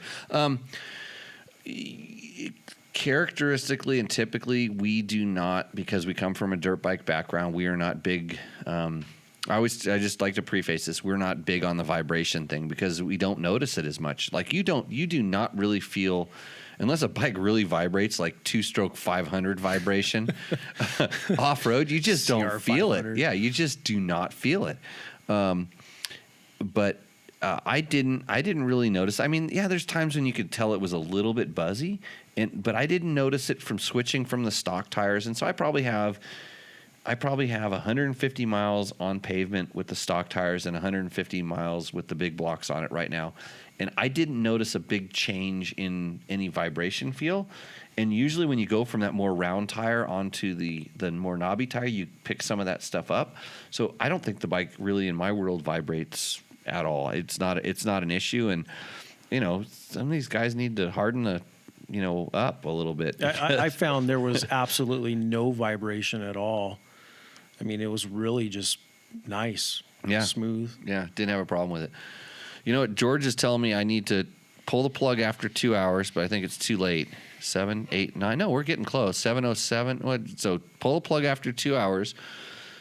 Have a couple more pulls off of whatever you're drinking, and log back on with a live rant. Like I have nothing. I'm in a very mellow state right now. I'm good.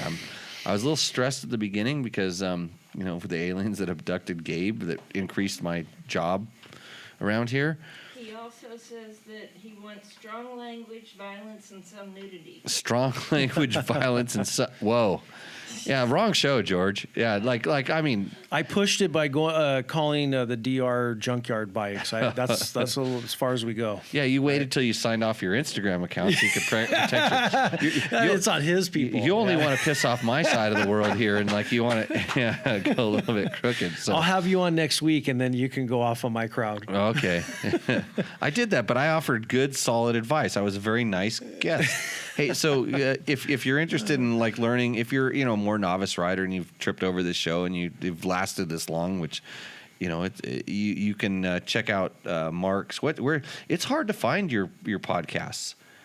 It's on all 3 platforms: Apple Podcasts, Spotify, and iHeartRadio. Which iHeartRadio is the largest podcast platform. Oh, I need to get on that then. Yeah, and it's simply called Berm Cannon Adventure. Right. And we're just talking about all different things, riding, trips, life. I had a surf health coach on a couple weeks ago. I had Jimmy on, all talking about guys like us getting in shape, living good, eating good, riding good, finding the right bikes, and then all the tech questions go to Dirt Bike Test. I send everybody to Dirt Bike Test because I'm a stupid idiot and I just like to twist the throttle. You have good input. I mean, everybody.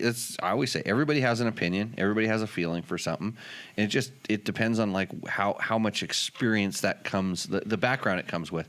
And some people you don't care. Most people don't really care, but they like to know. Like get a feel for it. Just become a little more educated, especially when it becomes a problem, like that feeling you have. It's like I don't feel comfortable on this, or this isn't working out for me, and hopefully we can, point them, steer them, give them a little bit of sage advice. And it's like, I love the actually ask me the question. I'm gonna write a question. You start reading this. I'm gonna write a question down that I want you to ask me.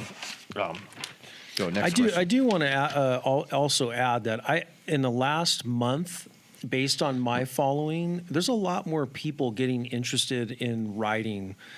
Last time I was out here, which was 8 months ago, we were kind of talking like, wow, like it's kind of, me and Jimmy have weathered these storms in our industry where we've seen people get out of riding, where it grows, it shrinks, it grows again.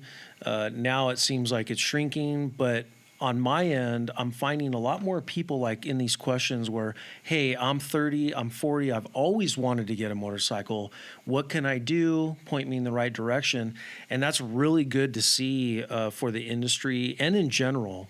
For people to buy a motorcycle and use a motorcycle to go see new places. Yeah, and that age group specifically, they may have had some mini bike experience. They may have been like Logan, where Logan's dad's going to kick him out of the house in 3 weeks, take all of his bikes, and then you're going to have to go start peeling roofing off the side of the house, and you're going to work all day long, no time to ride, and you're just going to get in this rut.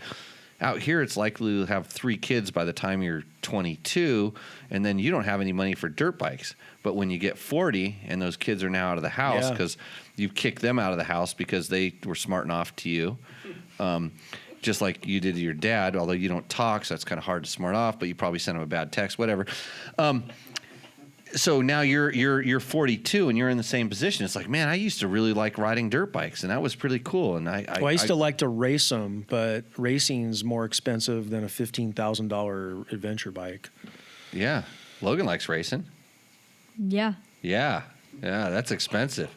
You better be nice to your dad. Smarting off. I know he prep his mountain bikes. You should prep my mountain bikes. I got some bikes you could race too. So, anyways, is that enough of a rant for you, George? Just by the way, did I just go on a rant or tell you some like sage advice? Okay, well, back to the questions. Couple more. My guess, the real kick in my pants is this is a $4,000 bike motorcycle, as is produced and sold in India with import and dealer markup. We are at over $6,000. That's enough extra cash to buy a second motorcycle in India and give one to your friend to go riding with you. I didn't follow that a little bit. So Mike's saying that it's a $4,000 bike that they mark up to $6,000, but if you can get it for $4,000, you have enough extra cash, or even if you get it at $6,000, you have enough extra cash to buy a friend and take them riding with you. So not really sure about buying friends, because I think that's what he's alluding to here. Maybe that's something you do in your country, Mike S. So it's also an American name. No, where do you? I'm not really sure. I don't approve of buying friends. Just like I don't approve of buying internet followers or whatever else is around there. But yeah, I have a lot of bikes. And I don't have that many friends to go riding with. So what does that say about me? Next question. Pratham. Oh, that's a good one. Chayuhan. Pratham Chayuhan. Hi, Mr. Jimmy. That's spelled with an I, by the way. Yeah, no why. I'm from India. I'm also owned KTM Adventure 390, but I'm starting phase KTM Lunch. Each word one at a time, because I know it's hard. This one is... That's lounge? Just remember, can you speak Indian? No. Hindu? No? Well, he speaks English, or enough to communicate, so he's smarter than you and me and Mark. So keep trying. Start phase KTM. Oh, launch. Yeah, I'm starting I don't know what that means, but keep going. Yeah, good. Just each word. Non-adjustable suspension. Can you make one special video for only suspension adjustments for all setup and review? What is the difference between adjustable and non-adjustable? You know what that tells me, Jimmy? This guy's riding rough roads and he needs help. Yeah, he's from India. He says so. So India, I don't think has the most quality road system in the world. I would just guess. I have not. That's one place I've not been. So Pratham, I appreciate you writing in and doing this. And Logan really struggled with that, because if you could try to read this, you can go read the comments and you can see how he wrote it. There's extra periods in there. There's some numbers in there. Words phase. So we don't know what that means. Maybe it was speak to text, because my speak to text always come out looking like that. So he's asking about the suspension. I think he's saying that his KTM 390 has non-adjustable suspension, and that he knows that ours do.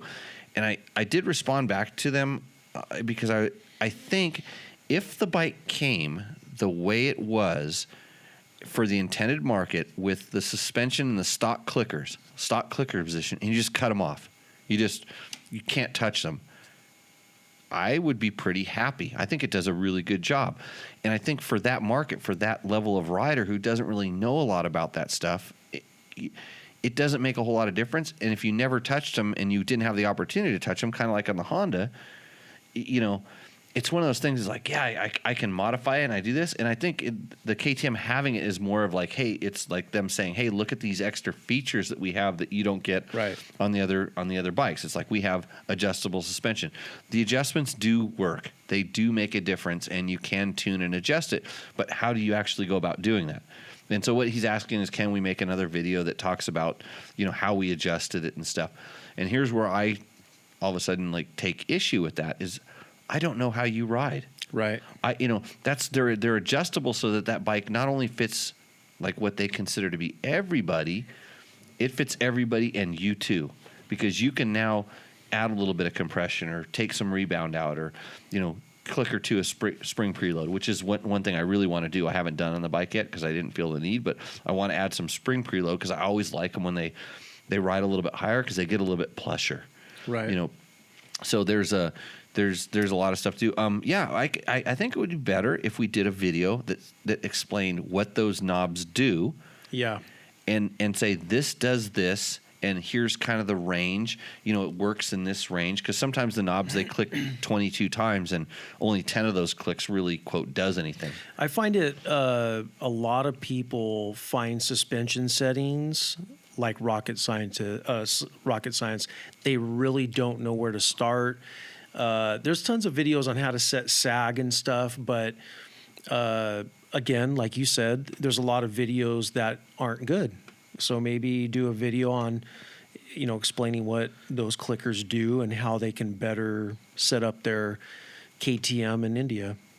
Yeah, and I'm pretty sure that there'll be kits, available with the, you could switch out the cartridges, because the external components are probably going to be largely the same. And I would have to ride or see one of those bikes to comment specifically, and their standard setup may be completely different than what our, quote, standard setup is. I mean, they could set it up because they know it's going to be ridden with, a woman and a small child on the back, because their bike also has there's a thing where you can put a cage over the rear wheel so your dress doesn't get caught in it, which isn't really a concern for me or Mark, but Logan, when he gets a little bit older, because transitioning, is interesting these days. And so if that becomes a concern, I can probably hook you up with somebody in India that can send you over that cage so your dress doesn't get caught in the spokes. Or when you have your 2 or 3 children in the next few months and you can't afford a real car and you have to have your whole family riding around in your motorcycle to get to the Quickie Mart in Pahrump, that's the way things work. So always thinking about those things. Are we done with questions, Logan? Yeah. You did a good job tonight. Those are some tough ones. Is this the longest tech talk ever? I think we might be going on that, but it's in lockdown and people have nothing else to do. So True. I mean, I just torture them with this stuff. Some people say this is America. We can do whatever we want. That's right. Hey, let's talk about that. Liberties. Hey, we're no politics. Oh, on this sorry, show. sorry. You drug me into politics on the other podcast that I do with you. I tried to get you triggered, but you stayed calm. Yeah, you stayed calm. No, I'm trying to be safe here. Hey, I want to thank everybody for joining us. I want to thank all the people that help us out, especially Climb, Good Gear, DDC Racing, Delaney Driving Components. If you need a sprocket, go check those things out. You got to check out Berm Cannon stuff. If you're watching this show, you are bored on the internet right now. He's got some pretty cool stuff. He has a very relaxing voice too. Sometimes some of his things, if you're looking for something to really kind of taper the mood down, you're dreaming of adventure bikes, you might slip right into a dream of doing a really awesome adventure bike ride in the places he's gone. I want to thank Mark for coming out. And you're welcome. And he like I said, when you have free dirt bikes to offer, then you get friends and stuff like that. Absolutely. But Logan, you're not fazed at all by the dirt bikes. I'm like, hey, let's go ride. And you're like, maybe, thanks, sort of. So, but mountain bikes, we're game on, right? Yeah. Yeah. What kind of mountain bike do you got? Cannondale. Oh, yeah. Fancy. Yeah. So okay. I just want everybody to know, just in case anybody is curious, I did kick Logan's ass on the mountain bike on the last climb. He did. But going downhill, I have a lot to work on. You got a downhill bike, cross country, or all mountain? Enduro, which is pretty close to an all mountain. Okay. Yeah. You guys got mountain bike trails out here? Oh, really good. Yeah, really good. Okay, wait. I didn't ask you that, Jimmy, because I know what's good for you, which is like gnarly rock shale. No. I'm literally a novice mountain bike rider. Yeah. Are the trails smooth and nice, or they're little rocky? No. Okay. Maintain and like engineered. Like the trails out here are so we have two groups of engineers. We have in Vegas, they have an incredible group of trail enthusiasts that go out and really work on and develop and design. I am blown away by the trails. I mean, really? And I build motorcycle trails, so I know they do a good job. And they do a good job of keeping some of them really secret, and some of it's really good. Out here, we have a crew of wild horses that do an incredible job of kicking every rock out and they're perfect for single speeds. Wow. Like single speed mountain bike trails, because the horses and donkeys are lazy. And they drag their feet. The hoof, they just kick them out of the way. They kick them out of the way. They follow the contour of the earth. They do not like walking up and down. And so they make these awesome trails. So we've got some actually pretty fun stuff. And it's funny because they're a little too twisty and turny for motorcycles, but you can ride a motorcycle on them. But I don't, because I feel like, hey, this is a mountain bike trail, and I want to kind of keep it like that and not tear it up. And, Logan, do you like the trails around here or in Vegas? Both. Both? yeah, Yeah. they're different. Yeah, but it's good. It depends on what kind of workout you want. But if it's uphill, I'm gonna crush you until you give me a heart attack. But if it's downhill, I'm never going any faster downhill. I'm bad at that. Logan, when you get your dad, you guys should go do the Downeyville Classic in Northern California. It's a 2-hour downhill mountain bike race. I didn't turn my phone It's- off. George is it's trying pretty to call awesome. me on my phone. Yeah, he just messaged me. Oh, what's he want me to Yeah, shut up? you don't climb. You just, He wants you to stretch Oh, your legs, right over the hill. Yeah. yeah. I can't believe I didn't turn my phone off. That's like the first thing. So, anyways, this show is kind of wrapping up. We're running out of energy here. It's like George Norrie. Let's keep going till 4. Well, we did talk about aliens, and we are in Pahrump. And that would be Art Bell is what you're really going after here. That is literally not too far down the street here. This is where really good radio is produced here in Pahrump, the Valley of the Dirt People. Huh. It's for late night Is listening. it that way over that mountain range? Oh well, you didn't make it to where I told you to ride today. No, I got scared. Yeah. He says Area 51's over that mountain range. I got It's close. true. Yeah. I told him, I said, when you sit up on the top of the hill, it's really simple. You sit up on the top of the hill, and if you look out to the north, that's aliens. And if you turn around and you look back to the south, that's prostitutes. So I was sitting up there with this really famous motorcycle racer named Daniel Laporte, and he looked both ways, and he said, I believe in prostitutes.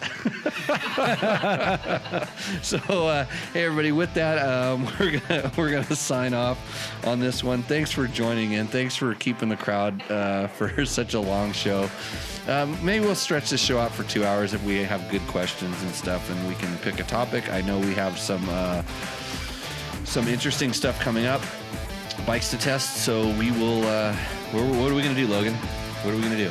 See you out on the trail. See you out on the trail. Cheers, everybody.